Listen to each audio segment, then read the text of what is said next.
Good evening.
Yeah, 064 is the extension.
He's been arrested multiple times for recently.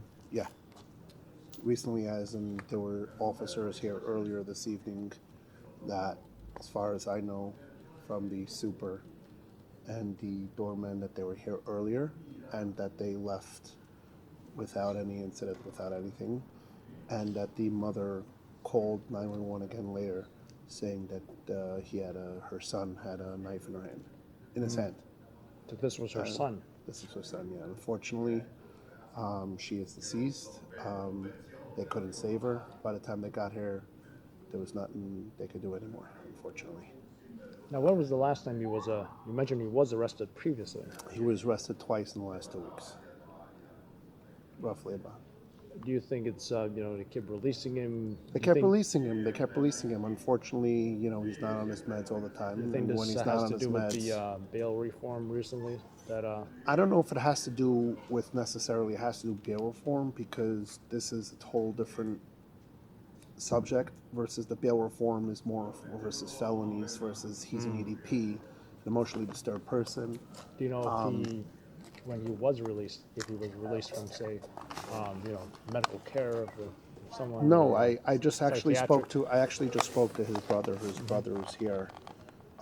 Just told me that they've been trying to get him evicted from the building many times because he was just a harm to him and everybody else, just like any other EDP that's not on their medications.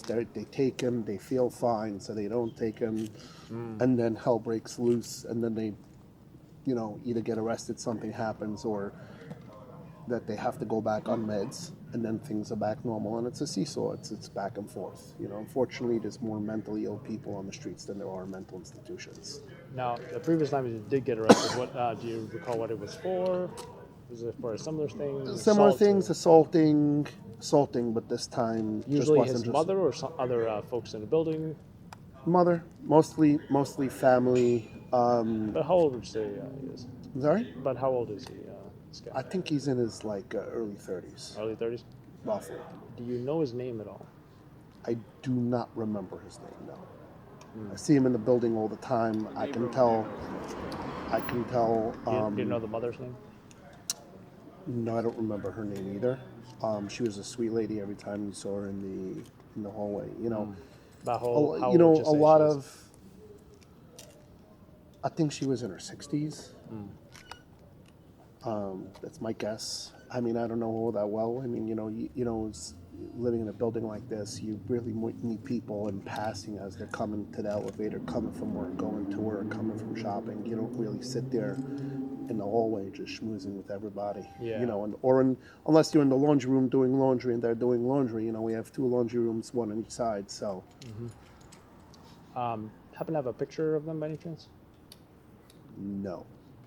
I couldn't take a picture before when they wheeled them out. Okay. They wheeled him out with his arm handcuffed behind his back.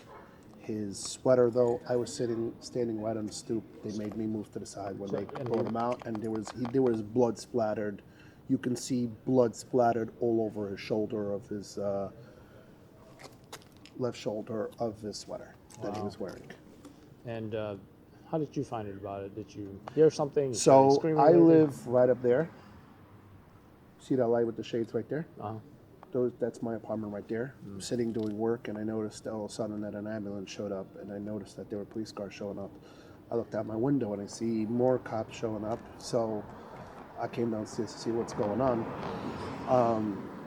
I got a little information from the EMS because there was 2 ambulances that came. So the first ambulance that came, I got a little information from them. Basically, they said that her head was completely split open and that she had been gone for a little bit, meaning that by the time police got here, it was already over, and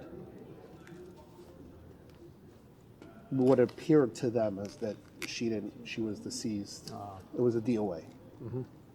When you heard that, what went through your head?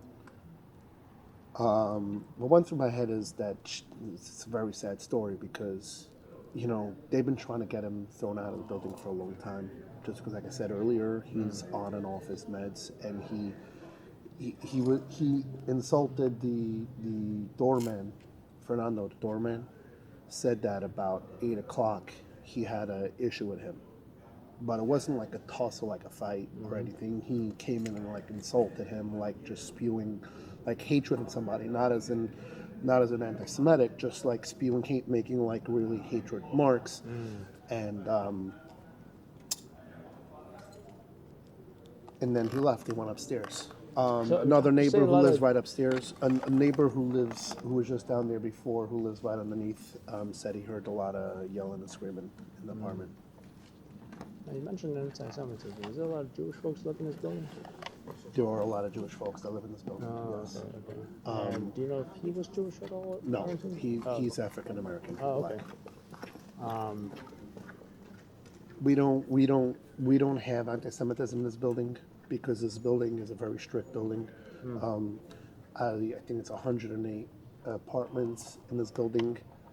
A little more than half of them are owned or co-ops, Oh, okay. and they're even who they rent to, they're very, very, very strict on who they take in. Meaning that, obviously, he was a family member. If he would have been a renter, they would have evicted him a long time ago. But every time that they tried getting him kicked out of the building, the city kept letting him come back. Yeah, it sounds like someone that definitely should have taken care of more, as far as psychiatric care. Yeah, I mean, unfortunately, when you have an EDP, like I said earlier, there's a lot more mental people on the streets than there are in mental institutions, and unfortunately, because today everybody has rights, and this is 2020, this is not 1990, this is not 1960. Today everybody has rights, and because there's that thin line, or it's not even the bail reform, it's more even that everybody has rights today. If you're a transgender, LBGQ community, and I'm not knocking them, I'm just saying that everybody has rights. Everybody, yeah. So if you want to identify yourself as a woman today, you can walk into an all-male party and say, hey, I'm identifying as a woman, and they can't throw you out, fear of lawsuit. Anything else regarding this that you like to say? Listen, it's a sad situation any time anybody passes away. It doesn't matter what the circumstances are. I know who she is. I don't know her personally because, again, we're friendly. This is a very, very friendly building. You don't know what she did for a living, or if she was retired? Or No, I don't know. Again, I don't really wasn't that close with her to know in her business what she does, what she doesn't do. I mean, I happen to be very friendly with some of the folks in the building. This building is very diversified. I would say this building. You have the United Nations. You have black people living here. You have Jewish people living here. You have Asians living here. You have Russians living here. You have all different races and religions living over here under one roof, and everybody gets along. So it's a sad situation. It's very unfortunate in a situation where everybody knew what was going on, but because saw the warning signs. Yeah, well, everybody saw the warning signs. His own brother, who doesn't live in this building, knew the warning signs, and he tried on his mother's behalf to get him removed from the building. But every time he got locked up and they tried to remove him from the building, the city kept letting him right back. So it was a matter of time before something like this is going to happen. Because if you have an EDP that's not being committed to an institution that needs to be supervised, that's living with his mother, what do you think a parent's going to do? If it was your child and your child was living with you and you're an EDP, are you going to be so hard just to send your kid to a mental institution because, he needs to be on psych meds? Yeah. I mean, I thought about it for a second. What would it be for my kid? But you got to do the best, what's right for you and for your child, and it's a very tough decision. I don't wish that on anybody. Yeah. I don't. But at the end of the day, this was a long time coming. Unfortunately, it's very sad that this had to come to this, and I feel for his family. I really do. Definitely. My condolences and heartfelt warm wishes to his family. Wish him nothing but the best and prayers. And no name, right? I can give Ari. My name is Ari. Just Ari. And how do you spell it? ARI. Just ARI? Yeah. Thank you very much, Ari. Oh, Appreciate no it. problem. Sure.